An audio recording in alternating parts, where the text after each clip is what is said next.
आईची पुण्याई असेल तर सुशीलतेचा गुण मिळतो.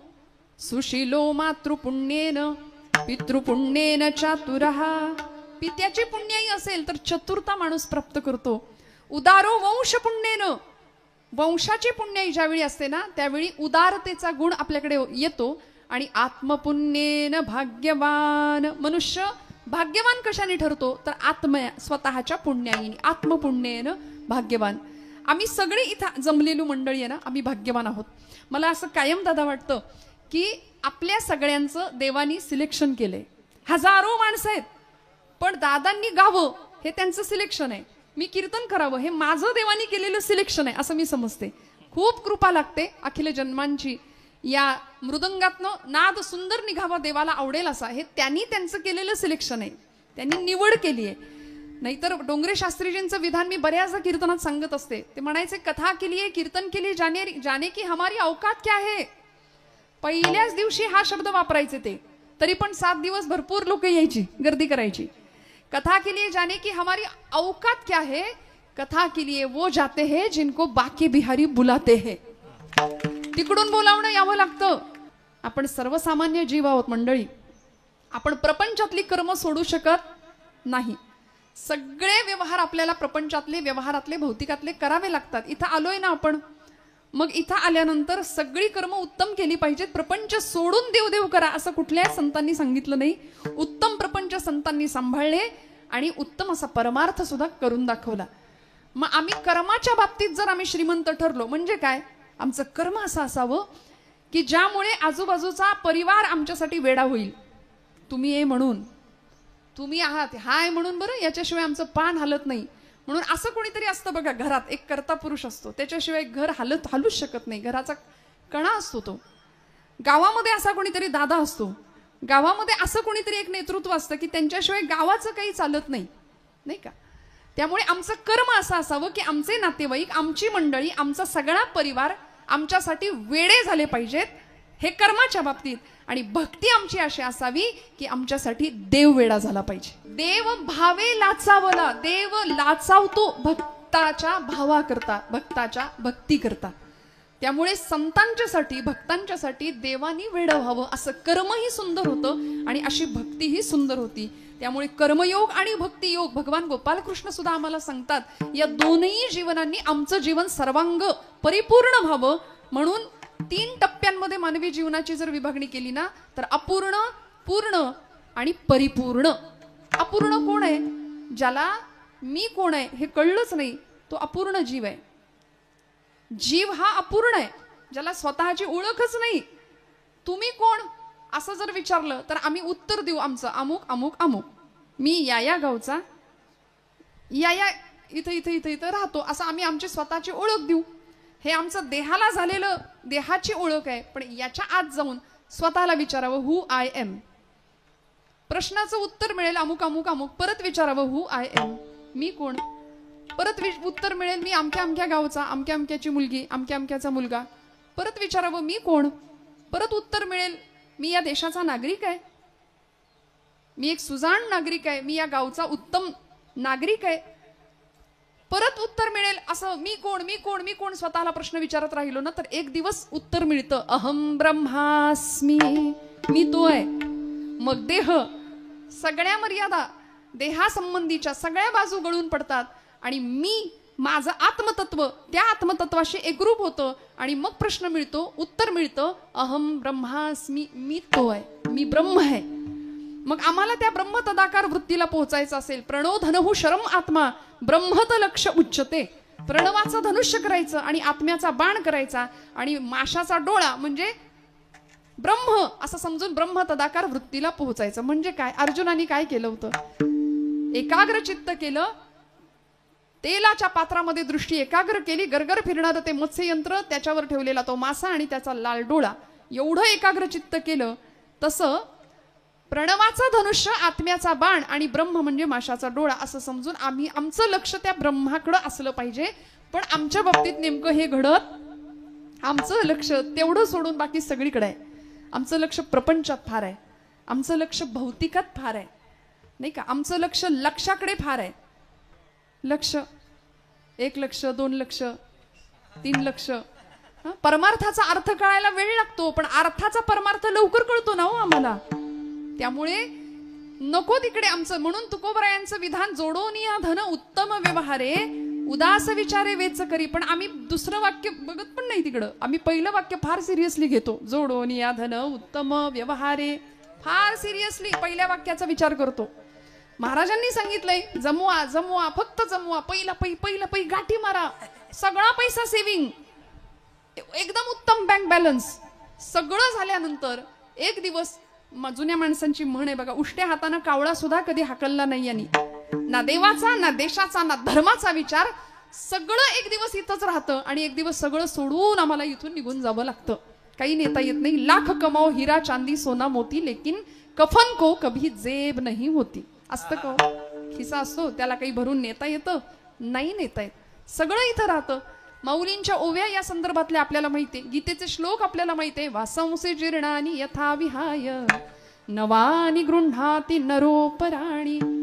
जैसे जीर्ण वस्त्र सांडिजे मग नूतन वेढीजे, तैसे देहांतराते स्वीकारिजे चैतन्यनाथे. काय स्वीकारायचं नेमकं? इथं येऊन संतांनी काय मिळवलं? या उपाधी माझी गुप्त, चैतन्य असे सर्वत्र. ते तत्वज्ञ आणि संत स्वीकारिते.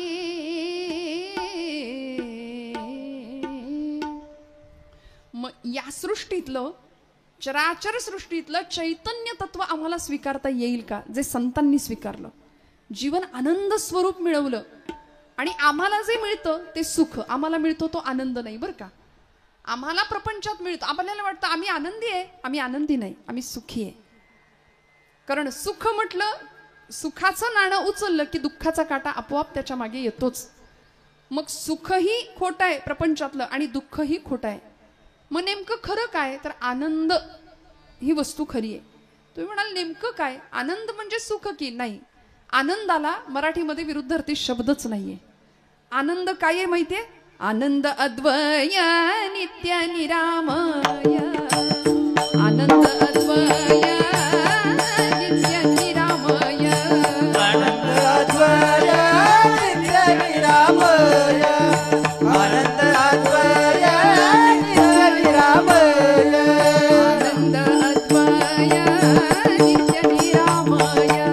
आनंद अद्वय नित्य निरामय. आनंद अद्वय नित्य निरामय. आनंद अद्वय नित्य निरामय.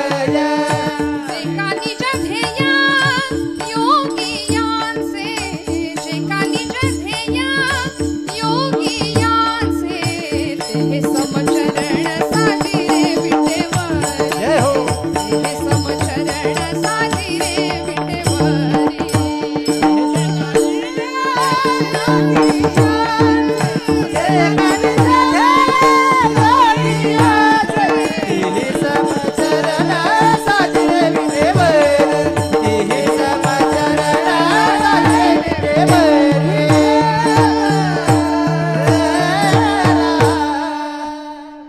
आनंद अद्वय नित्य निरामय. जे का निज ध्येय योगियांचे, ते हे समचरण साजिरे विटेवरी. काय खरं आहे आनंद? आनंद अद्वय नित्य आणि निरामय. आनंद स्वरूप जर काही असेल ना, तर फक्त परमात्मा तत्व आहे. मग इथे आल्यानंतर त्याला ओळखणं, त्याची ओळख करून घेणं, हेच मानवी जीवनाचं परम कल्याणाचा एकमेव मार्ग आहे. आणि म्हणजेच आमच्या हिताचा मार्ग आहे. आणि ते हित कुणाला कळालं? संतांना कळालं. ते हित कुणाला कळालं? महापुरुषांना कळालं. ते हित भक्तांना कळालं. ते हित साधकांना कळालं. आम्ही प्रापंचिक मंडळी आहोत. प्रपंच करता करता आमचं हितही साधावं असं तुकोबरायांना वाटलं.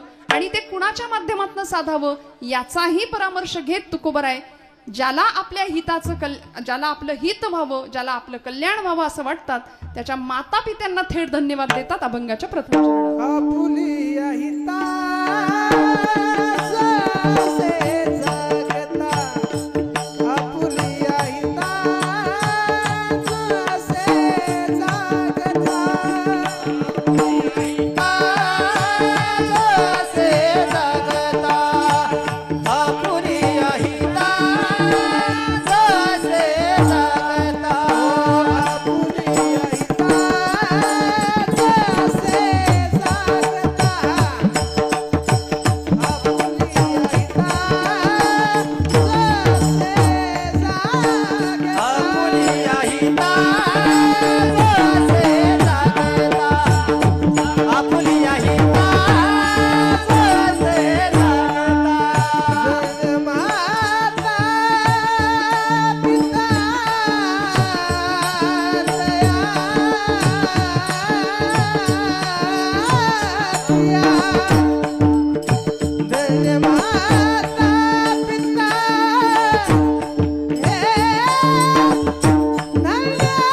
जो असे जागता धन्य माता पिता तयांचिया. तुकोबरायांनी धन्यता दिली कुणाला? धन्य माता पिता तयांचिया. भारतीय संस्कृतीने उद्घोष केला असेल तर तो मातेचा आणि पित्याचा कायम. म्हणून तर पहिला नमस्कार मातृदेवो भव, पितृदेवो भव, आचार्य देवो भव, राष्ट्रदेवो भव. पहिला नमस्कार आईला, दुसरा नमस्कार पित्याला आहे. म्हणून मी खरं सांगते, ज्या घरामध्ये माता पित्यांना नमस्कार करून पिढी बाहेर पडते ना, ती जीवनामध्ये यशस्वी झाल्याशिवाय राहत नाही. त्यामुळे घरामध्ये माता पिता असावेत, असले तर त्यांचा योग्य सन्मान राखला जावा. हे संस्कार ज्या कुळामध्ये ज्या घरामध्ये घडतात, तुकोबराय म्हणतात ती मंडळी, ती भक्त किंवा ते साधक स्वतःच्या हिताच्या ठिकाणी जागे असतातच. आणि ज्यांना स्वतःचं हित कळावं, कारण आईला आणि पित्यालाच हिताचा कळवळा असतो बरं का. म्हणून बघा, आईची तुलना प्रत्येक वेळी संतांशीच केली. लेकुराचे हित वाहे माऊलीचे चित्त. तुकोबराय म्हणतात आई आणि संत माझ्यासाठी समान आहेत. ज्ञानोबरायांना विश्व माऊली अशी उपाधी दिली ना. ज्ञानराज माझी योग्यांची माऊली, जिणे निगमवल्ली प्रगट केली. ज्ञानाबाई माझी अनाथांची माय. संतांकडे आई म्हणून लोकांनी पाहिलं.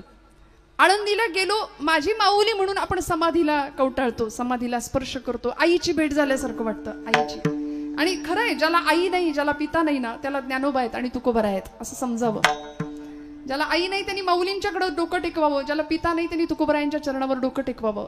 दोन्हीचा लाभ मिळेल. दोघांच्या असण्याची अनुभूती आपल्या आयुष्यात आल्याशिवाय राहणार नाही. त्यामुळे आईची कमतरता भरून संतांनी काढली आणि संतांनी आम्हाला प्रत्येक वेळी माता पित्यांचं तुमच्या माझ्या जीवनामध्ये असलेलं अविभाज्य असं स्थान किती महत्वाचं आहे हे वेळोवेळी पटवून दिलं. धन्य माता पिता तयांचिया. हिताच्या ठिकाणी जो जागा आहे त्याला धन्यता दिली का हो? त्याला तर दिलीच, पण त्याच्या माता पित्याला धन्यता दिली. या जगामध्ये स्वतःची प्रगती, जगाची प्रगती ज्यांनी केली ना, ती सगळी मंडळी आई वेळी होती. प्रत्येक महापुरुष मोठा झाला तो त्यांच्या आईमुळे, तो त्यांच्या पित्यामुळे. आई वडिलांविषयी ज्यांनी ज्यांनी कृतज्ञता बाळगली ती मंडळी खऱ्या अर्थाने मोठी झाली. श्रोते हो, ज्याला स्वतःचं हित कळलं, आपुली या हिता जो असे जागता. जागत शब्द वापरताना तुकोबरायांना काय अनस्यूत असावं, काय संतांचं म्हणणं असावं? समाज झोपलेला आहे का? तुम्ही सगळे जागे आहात, मी जागे, आपण सगळे जागे आहे. मग ही कुठली झोप आहे की ज्या झोपेबद्दल संतांनी विधानं केली? आपण तर जागे आहे, हिताच्या ठिकाणी जागे की आपल्याला आपलं हित कळतं ना. कळतं की नाही? हो म्हणा. कळतं ना, आपल्याला आपलं हित कळतं. आपलं हित असंच आहे, 4-2 एकर मस्त जमीन घ्यायची, मस्त बँक बॅलन्स वाढवायचा, उत्तम लेकरा बाळांच्यासाठी पुढच्या भविष्याची तजवीज करून ठेवायची आणि नातवंडांचं पंतवंडांचं तोंड बघून सुखानं इथून निरोप घ्यायचा. याच्यात आपलं हित आहे असं आपल्याला वाटतं. माऊलींना विचारावं, ज्ञानोबराय तुमचं काय हो? तुम्ही कुठे एकरभर जमीन केली का बुक? तुम्ही कुठं काही सातबाराचा उतारा आहे का तुमच्या नावावर? ज्ञानोबराय उत्तर देतात, माझं असं काहीच नाही. हे विश्वची माझे घर, ऐसी मती जयाची स्थिर, किंबहुना चराचर आपणची झाला. म्हणून आज 750 वर्षानंतर सुद्धा तुमच्या माझ्या घरामध्ये आपल्या पणजोबाचा, खापर पणजोबाचा किंवा पूर्वजांचा फोटो नसेल, पण ज्ञानराजांचा फोटो, तुकोबांचा फोटो नक्की सापडेल. कारण सगळं जग माझं आहे ही भावना, याला म्हणायचं आपल्या बरोबर जगाचे हित करणं बरं का. आम्ही फक्त आमच्या हिताचा विचार करतो. परोपकाराय सताम विभूतया. संतांना का म्हटलं करणं? दुसऱ्यावर उपकार करणं हीच त्यांची लक्षणं होती ना. आपल्या बरोबर जगाचं कल्याण व्हावं हा एकमात्र कल्याणाचा विचार, शाश्वत कल्याण. आणि तो दादागिरी करून नाही, दंडवत घालूनच केलाय. सकलांच्या पाया माझा दंडवत, आपुलाले चित्त शुद्ध करा. चित्तशुद्धीची, मनशुद्धीची कामना प्रचंड प्रामाणिकपणे दंडवत घालून जगाच्या चरणावर नम्रपणे प्रार्थना केली की अरे बाबा रे, स्वतःचं हित साधा, हित साधा. का? कारण सगळीकडे घनदाट असा अंधकार आहे. कशाचा? अज्ञानाचा आहे, अहंकाराचा आहे. मग उजेड व्हायचा असेल सगळीकडे तर कशामुळे होईल? बाबा अहंकार निशी घनदाट, बाबा अहंकार निशी घनदाट, बाबा अहंकार निशी घनदाट, बाबा अहंकार निशी घनदाट. गुरु वचने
जागे भारे आता स्मरण करा पंढरीनाथा. म्हणजे काय आम्ही झोपलो होतो का? नाही, देहाच्या झोपेबद्दल नाही, आमच्या मनाला वर्षानुवर्ष आलेली मरगळ ती दूर व्हावी.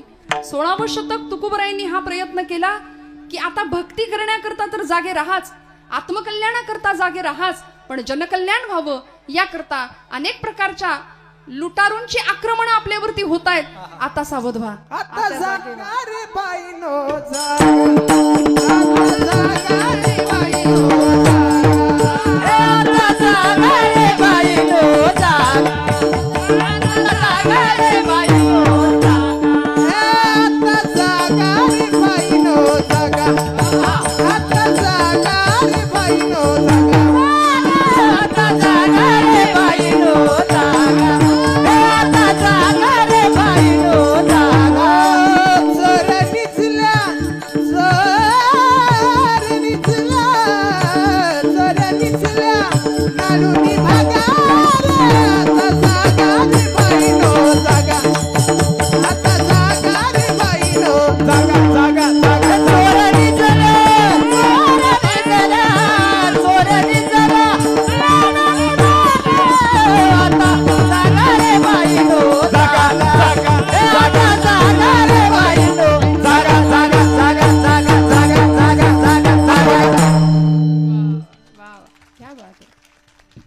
तुम्ही जागे आहेत ना सगळे? नाही, जाग आली का आता समजा. आणि कीर्तनाचा तो गुणधर्म आहे, कीर्तनामध्ये ती बया येते ना, ती येते मग वेळ कुठली असू दे. अहो, राम जन्माच्या कीर्तनाला पण ती येते दुपारच्या, रात्री कृष्ण जन्माचा असू दे तरी ती येते, तिला निमंत्रण नाही द्यावं लागत. पण आपण सगळे जागे राहिलो पाहिजे आपल्या हिताच्या ठिकाणी. किती गोड गायलं. आता जागा रे भाईनो जागा, जगजोगी जगजोगी, जाग जाग बोलती, जगजोगी जगजोगी. जागच केलं आम्हाला, अखंड जागते पण ठेवण्याचं उत्तिष्ठत उपनिषदांचं वाक्य आहे. जागृत प्राप्य वरान्न बोधित. उठा, जागे व्हा आणि तुमचं ध्येय साध्य होईपर्यंत थांबू नका. हे जागेपण आम्हाला संतांनी दिलं, हे जागेपण आमच्या क्रांतिकारकांनी दिलं, हे महापुरुषांनी दिलं. आज महात्मा ज्योतिराव फुले यांची जयंती आहे. काय केलं? निद्रिस्त होता समाज, शिक्षण नव्हतं, विद्येविना मती गेली, मतीविना गती गेली, गतीविना वित्त गेले, वित्ताविना शूद्र खचले, एवढे सगळे अनर्थ एका अविद्येने केले. त्यामुळं ज्ञानाचा प्रकाश समाजामध्ये पसरावा आणि अज्ञानाची मरगळ, अज्ञानामुळे आलेली निद्रा खाडकन सगळे जागे व्हावेत म्हणून काय केलं? काय परिस्थिती होती हो? सावित्रीबाई फुल्यांसारख्या पत्नी लाभल्या आणि दोघांनी मिळून एक क्रांती घडवली समाजामध्ये. का उल्लेख करायचा आजच्या दिवशी सावित्रीबाईंचा, ज्योतिबांचा? एक तर त्यांचा दिवस आहेच आहे, पण सावित्रीबाई जर नसत्या, ज्योतिबा फुले नसते तर फार लांबचं उदाहरण नाही, मीच तुमच्या समोर आज दिसले नसते. मागास आज ना आहे भारतीय महिला जगती, मागास आज ना आहे भारतीय महिला जगती, सद्विचार ऐकून पतीचा घेऊन लेखणी हाती, स्त्री शिक्षण घेण्यासाठी कटिबद्ध जाहली मगती, निंदेचे वादळ उठले, जे उठले तसेच शमले, जे निंदक तेही झुकले, सावित्री आणिक ज्योती घ्या प्रणाम कोटी कोटी, सावित्री आणिक ज्योती घ्या प्रणाम कोटी कोटी, सावित्री आणिक ज्योती घ्या प्रणाम कोटी कोटी. रस्त्यात असे जाणाऱ्या या पती पत्नींच्या अंगावरती शेण चिखलाचे गोळे फेकले जायचे, प्रचंड अपमान केला जात होता. सावित्रीबाईंचे तर एवढे उपकार आहेत, जाताना पिशवीमध्ये एक साडी एक्स्ट्रा घ्यायच्या, त्या 2 लुगडं, त्यातलं एक लुगडं कायम एका साडीमध्ये, आणि अंगावरच्या साडीवर शेण चिखलाचे गोळे फेकले जायचे. शाळेत जायचं, मुलींना ज्ञानदान करायचं, साडी बदलायची, ज्ञानदान करायचं आणि परत ती खराब साडी नेसून परत घरी येताना परत ते शेणाचे चिखलाचे गोळे फेकत झेलत घरी यायचं. ते जर त्यावेळी तिथं घाबरून घरी बसले असते तर आज आपण इथे नसतो, ज्ञानाचा प्रकाश जगभर पसरलाच नसता. त्यामुळे एवढे अनंत उपकार आहे की त्या अंधकारातनं, त्या निद्रिस्त समाजातून उद्याचा भविष्यकालीन भारत किंवा उद्याचा उषःकाल त्यांना दिसत होता, याकरता सगळं सहन केलं. म्हणून धन्यता द्यायची या मंडळींना. तुकोबराय धन्यता देतात आमच्या हिताच्या ठिकाणी जागे असण्यासाठी ज्यांनी ज्यांनी प्रयत्न केले, आणि सगळ्यात मोठा प्रयत्न करणारे माता आणि पिता आहेत. म्हणून तुकोबराय त्यांना धन्यता देतात. धन्य माता पिता तयांची. निवृत्तीपासून प्रवृत्तीपासून निवृत्ती घेतल्याखेरीज असं म्हणतात, भक्तीच्या किंवा मुक्तीच्या गर्भागारात प्रवेश करण्याचा सोपान प्राप्त होत नाही. प्रवृत्तीपासून निवृत्ती, निवृत्ती झाल्यानंतर ज्ञानप्राप्ती आणि मग मुक्तीच्या गर्भात प्रवेश करण्याचा सोपान, हे सगळं आम्हाला प्राप्त होतं. आणि ही 4 भावंड ज्यांच्यामुळं आपल्याला मिळाली ते माता पिता काय धन्य आहेत, ज्यांनी सगळ्या जगाला जाग केलं. 12व्या शतकामध्ये इथे भक्तिरसाचा कल्लोळ केला माझ्या ज्ञानोबा माऊलींनी. नाथांच्या काळामध्ये ही ज्ञानेश्वरी समाजाला पचेना. दृष्टांत द्यावा नाथांना माऊलींनी की नाथा माझा गळा आवळला जातोय, या जान वृक्षाची मुळी गळ्याला आवळली गेली, जरा मोकळं करा. भक्तीचं अवडंबर माजलं. त्यावेळी ही ज्ञानेश्वरी पुनरुज्जीवित करून संतांनी पुन्हा एकदा समाजाला दिली. भाव जाणला. केवढे मोठे अनंत उपकार आहेत मला सांगा ना. हे कशामुळे घडलो? धन्य माता पिता तयांची. साक्षात वैराग्य संपन्न, वैराग्याची मूर्ती असलेली आमची विठ्ठलपंत आणि साक्षात भक्तीची मूर्त असलेली आईसाहेब रुक्मिणी माता. इतकं झेललं, इतकं सहन केलं. गृहस्थाश्रम, संन्यासाश्रमानंतर स्वीकारलेला गृहस्थाश्रम आणि मग निर्माण झालेली संतती. त्यामुळे समाजाकडून फक्त अवहेलना, फक्त निंदा, अपमान, छळ एवढं सगळं सहन करावं आणि आपल्या पश्चात आपल्या मुलांना तरी चांगलं जगता यावं म्हणून ब्रह्मवृंदांसमोर उभ्या असलेल्या या दोघांना ब्रह्मवृंदांनी देहांत प्रायश्चित्त ऐकवावं. त्यावेळी या दोघांनी सांगावं, विठ्ठलपंतांनी सांगावं, भूदेव आपला निर्णय आम्हाला मान्य आहे. स्वीकारला निर्णय देहांत प्रायश्चित्ताचा. आणि हे 2 माता पिता जगाला अमृताची सुधा मिळावी, संजीवनी मिळावी, आपली लेकरं सन्मानानं जगावीत म्हणून माघारी आली. एक दिवस संध्याकाळची वेळ, 4ही लेकरं अंथरुणामध्ये झोपलेली आहेत. 4ही लेकरांच्या अंगावरचं पांघरुण सरळ केलं. मुक्ताईच्या डोक्यावरनं हात फिरवला आमच्या रुक्मिणी आई साहेबांनी आणि पतीच्या मागे निघाल्या. हो, धर्माचं काम होतं. ब्रह्मवृंदांनी दिलेला निर्णय मान्य होता. देहांत प्रायश्चित्त घ्यावं लागणार होतं. आपल्या लेकरांना उत्तम जगता यावं, याला म्हणायचं त्याग. माता पित्यांचा काय त्याग असू शकतो, काय जीवन असू शकतं, विलक्षण त्यागमयी जीवन. साक्षात वैराग्याचे पुतळे असलेले विठ्ठलपंतांनी घर सोडलं, उमऱ्यातनं बाहेर पाऊल टाकलं. तशा रुक्मिणी आईसाहेब निघाल्या, पण मागे वळून पाहिलं. मुक्ताईकडे पाहवलं नाही, ज्ञानादादाकडे पाहवलं नाही, सोपानांकडे पाहवलं नाही. निवृत्तीदादांच्या जवळ गेल्या, निवृत्तीदादांना उठवलं. निवृत्ती दादा, तुम्ही मोठे आहात या सगळ्यांपेक्षा, आता यांचा कैवार तुम्हाला घ्यावा लागेल. तुम्ही मोठे व्हा, सगळ्यांचा सांभाळ करा, रडायचं नाही हा. म्हणून सगळ्यांची समजूत घातली आणि आईसाहेब निघाल्या. जात असताना मुक्ताईच्या डोक्यावरचे केस बाजूला केले. ज्ञानदादांकडे पाहिलं. डोक्याशी भगवद्गीतेची प्रत होती ज्ञानदादांच्या. आणि माऊलींकडे पाहिलं. माऊलींना विचारलं, ज्ञानोबा कोण घेईल जगाचा कैवार? त्यावेळी माऊली असे आपोआप एका कुशीवर वळले आणि हात पडला भगवद्गीतेवर झोपेतच. आईला उत्तर मिळालं, घेतला. माझ्या ज्ञानोबानी जगाचा कैवार घेतला. आता ही भगवद्गीता जगाला कळेल अशी 9000 ओव्यांची भावार्थ दीपिका प्रगट झाल्याशिवाय राहणार नाही नेवाशाच्या ठिकाणी. प्रगट झाली. माऊलींचे शब्द घुमले. सच्चिदानंदांनी ज्ञानेश्वरी लिहून काढली.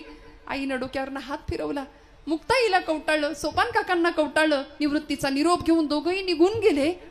निबिड अंधकाराला चिरत चिरत कुत्र्यांचं किंचाळणं कानावर येत होतं. इंद्रायणीच्या डोहाजवळ दोघे जण गेले आणि कुणाला काही कळायच्या आत दोघांनी पटापट डोहामध्ये उड्या मारल्या. पाण्यावर वलयांवर वलय उठली. कितीतरी वेळ इंद्रायणी गहिवरली, शहारली, शांत स्तब्ध झाली आणि निस्तब्धपणे वाहायला लागली. पुन्हा बराच वेळ झाला. पहाटेच्या वेळी निवृत्तीनाथ शांत ध्यानावस्थेमध्ये. ज्ञानादादा उठले, सोपान काका उठले, मुक्ताई उठली आणि उठल्या 4-5 वर्षाची लेक, बाळाला आई नाही दिसली की ते बाळ कावरं बावरं होतं ना. आई कुठे आहे, दादा दादा आई कुठे आहे म्हणून डोळे चोळत परकर पोलक्यातली आमच्या मुक्ताई आई साहेब बाहेर आल्या आणि निवृत्ती दादांना सांगायला लागल्या, दादा आई कुठे आहे, सांगणार आहे आई कुठे आहे. निवृत्ती दादा सांगतायत, जवळ घेतलं का डोक्यावरनं हात फिरवला, म्हणाले, मुक्ते आई देवा घरी गेली ग, आई देवा घरी गेली. दादा अरे तिथं रोजच जाते, आत्ता येईल, सिद्धेश्वराला गेली असेल, तिकडे प्रदक्षिणा घालेल अश्वत्थ वृक्षाला आणि लगेच येईल.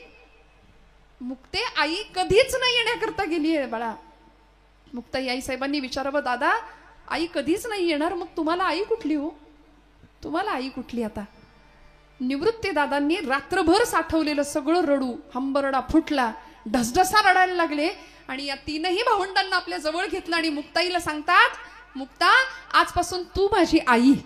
म्हणून मुक्ता नाही मुक्ताई, मुक्ते नाही मुक्ताई, ब्रह्मचित्कल आदिशक्ती.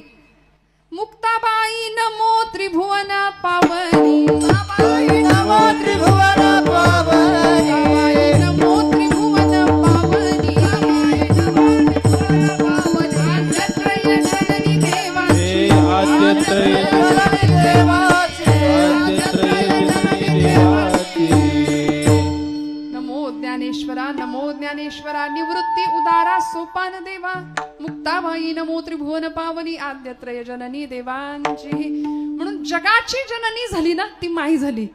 का धन्यवाद द्यायचे माता पित्यांना की ही लेकरं अशी घडवली, असा जीवनाचा इतका सुंदर प्रवास या मुलांच्याकडून करवून घेतला आणि मग आज माऊलींनी आम्हाला किती दिलं. चांगदेव 65 असू दे, अमृतानुभव किंवा अनुभवामृत असू दे, भावार्थ दीपिकेचे तर एवढे अनंत उपकार आहेत आमच्यावरती. बघा ना, गीतेवरती टीका अनेकांनी केली आहे. आपण जागे आहेत ना, भगवद्गीतेवरती अनेकांनी टीका भाष्य केलंय. एकट्या ज्ञानोबा यांनी केलंय अशातला भाग नाही. वामन पंडित नावाचे पंत साहित्यातले एक कवी होऊन गेले, त्यांनी गीतेवर टीका भाष्य केलं, त्याला नाव दिलं यथार्थ दीपिका. आता यथार्थ दीपिकेचं कव्हर पृष्ठ सुद्धा आम्हाला बघायला मिळत नाही, इतकी ती दुर्मिळ आहे. गीतेवरती टीका भाष्य विनोबा भावेंनी सुद्धा केलं.